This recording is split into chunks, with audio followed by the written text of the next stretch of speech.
औरत, जवान हो या बूढ़ा, आलिम हो या जाहिल, इसलिए आप हज़रात के सामने ग़ीबत का एक मुकालमा पेश करने जा रहे हैं। ड्रामे की किरदार सफिया आपा, सास मदीहा, सास की पड़ोसन हुमैरा, बहू रमशा, बहू की पड़ोसन सहेली अक्सा। आप सभी हज़रात से गुजारिश है कि इस ड्रामे को गौर से देखें और इसको ढांचे बदलने की कोशिश करें इंशाअल्लाह। सलाम वालेकुम। वालेकुम अस्सलाम। बैठो बैठो, बहुत दिन हो गया मुलाकात नहीं हुई। ये बहन कौन है? ये मेरी मेहमान बहन है, मुंबई से आई है और दीन के बारे में बहुत अच्छी मालूमात रखती है। अरे मेरे आपा जान, कैसी बात कर रहे हैं? अल्लाह ताला ने आपको क्या कम दिया है, शानो आबाद कर दिया है और बेटे की भी अच्छी नौकरी है और चांद जैसी खिदमत गुजार बहू है। और क्या चाहिए? खामोश रहो, मेरा मुंह ना खुलवाओ। कैसा बेटा कैसी बहू, इनको तो बूढ़े लोगों की फिक्र ही नहीं है कि जी रहे या मर रहे, बस जल्द से जल्द छुटकारा पाना चाहते हैं। और बहू रानी के बारे में तो पूछो ही नहीं। नवाबजादी की सुबह 9 बजे होती है, न नाश्ता न चाय न पानी। ये सब बातें तो घर के बड़ों से सिखाने से आती है। लगता है इसके घर वालों ने इसे कुछ नहीं सिखाया। और पूछो नहीं, जब इसके मायके वाले आती है तो बिछी बिछी रहती है और जब हमारा कोई आता है तो ना देने के लिए हाथ बढ़ाती है, ना पकाने के लिए पैर बढ़ाती है। सर में दर्द, पेट में दर्द, तबीयत खराब है, बस नाटक शुरू हो जाता है। और खाने का तो हाल पूछो ही मत। चाय ऐसी जैसे काला कौवा, दाल ऐसी जैसे तालाब का गंदा पानी और चावल ऐसा जैसे खा के पेट में दर्द हो जाता है। अरे आपा जान, आपकी बहू सब इतना कुछ बोलती है और आप कुछ कहती क्यों नहीं?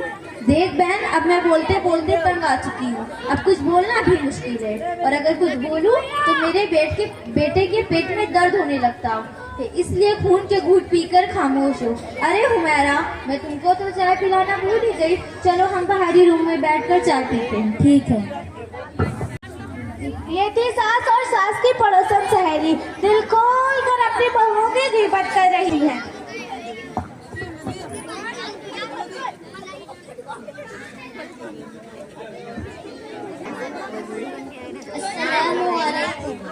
वालेकुम अस्सलाम। और बहन कैसी हो? क्या बताऊं, ठीक भी हूँ ठीक नहीं भी हूँ। अरे ये कैसी दरमियान की बात कर रही हो? क्या बताऊं, जब तक सास का साया सर पर मुसल्लत है तब तक चैन कहाँ है। शायद तुम कितनी खुशनसीब हो कि तुम्हारे सर पर सास का साया है। अक्सा, क्या खुशकिस्मती की रट लगा रखी हो। भला वो भी कैसे चैन से रह सकती है जिसकी मेरी जैसी सास हो। एक बात पूछूं? हाँ पूछो। औरतों की तारीख में सबसे खुशकिस्मती औरत कौन है, तुम्हें मालूम है? नहीं। वो सारे इंसानों की माँ हजरत हव्वा अलैहिस्सलाम है। वो क्यों? क्योंकि उनकी सास और ननद नहीं थी। तुम अपनी सास से इतना परेशान क्यों हो?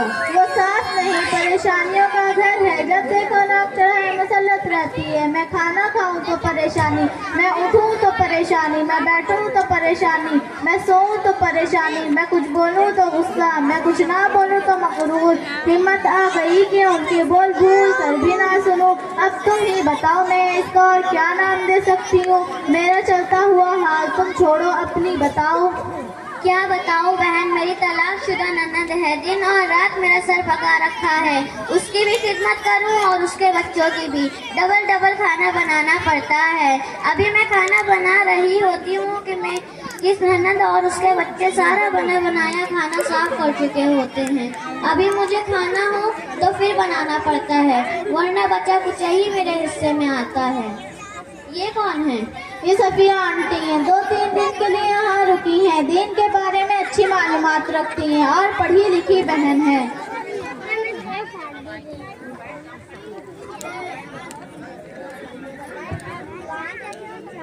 अरे अभी तक तुम यहीं बैठी हुई हो? हाँ, आइए सासू माँ बैठिए।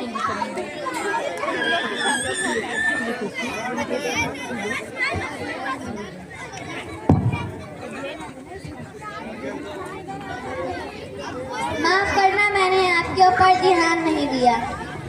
कोई बात नहीं, सुबह से घर में हूँ, एक चीज देख रही हूँ, हमारी जुबान पर दूसरों के शिकवे शिकायत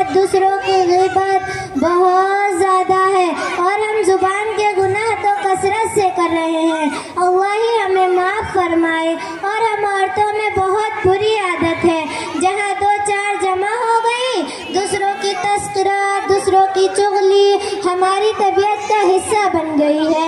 महज वक्त गुजारी में हम दूसरों की गीबत करना शुरू कर देते हैं और उसके नुकसान का हमें ज़रा भी अंदाज़ा नहीं। सुबह मदिया आपा और उनकी पड़ोसन की बातों पर मैंने गौर किया और अब तुम दोनों की बातों पर भी मैं गौर कर रही थी। ये सारी गुफ्तगू गीबत है। गीबत क्यों होगी? जो हकीकत थी वो हम कह रहे हैं। हाँ, अरे मेरी बहनों सुनो तो सही, गीबत कहते ही उसको है जिसकी तुम गीबत कर रही थी। अल्लाह तबारक तआला कुरान करीम में फरमाते हैं, क्या तुम में से कोई अपने मुर्दा भाई का गोश्त खाना पसंद करोगी? क्या तुम्हें उससे घिन नहीं आएगी? रसूलुल्लाह सल्लल्लाहु अलैहि वसल्लम ने फरमाया, लोगों को नाक के बल या मुंह के बल जुबान की बातें ही गिराएंगी। ये गुनाह देखने में मामूली नजर आता है पर इसमें लज्जत बहुत है। खुदा न करे किसी को उसकी रट लग गई तो उसकी आखिरत की बर्बादी में कोई शक नहीं। कयामत के दिन हमारी नेकियां उसको दे दी जाएंगी और हमारे नामे अमाल से नेकियां खाली हो जाएंगी।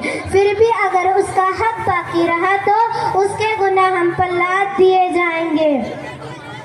अरे मेरी प्यारी बहन सफिया, तुम्हारी गुफ्तगू सुनकर मुझे एहसास हुआ कि मैं कितने बड़े गुनाह में मुब्तला थी और इतने बड़े गुनाह को वक्त गुजारी, ज़बान का चटकारा और टाइम पास का जरिया समझती थी। मैं वादा करती हूँ कि आइंदा कभी किसी की गीबत और पीठ पीछे बुराई नहीं करूँगी।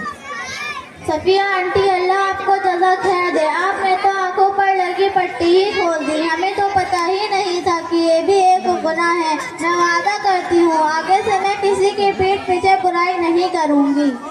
अरे सफिया, हमने तो बहुत से लोगों की गीबत की, अब हम क्या करें? सबसे पहले अल्लाह से तौबा कीजिए और फिर उससे माफ़ी मांगिए जिसकी आपने गीबत की थी। अल्लाह खैर सफिया, तुम्हारा बहुत बहुत शुक्रिया।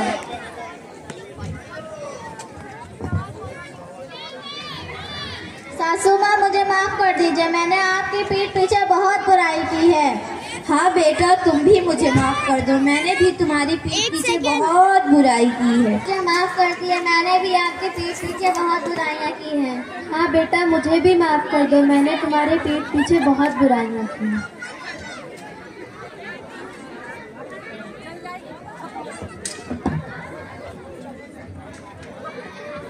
हाज़रीन महफिल, इस मुकालमे से हमें यह सबक मिलता है कि हमें किसी की गीबत नहीं करना चाहिए। मुज़म्मत करने और उससे खबरदार रहने की ज़रूरत है क्योंकि इससे आपस की मोहब्बत ख़त्म हो जाती है। अल्लाह ताला से हम सब की दुआ है कि हमें ऐसे गुनाहों से बचने की तौफीक अता फरमाए। आमीन। अस्सलामु अलैकुम व रहमतुल्लाहि व बरकातुहू। वालेकुम अस्सलाम। आमीन सुम्मा आमीन। बहुत उम्दा मुकालमा और बेहतरीन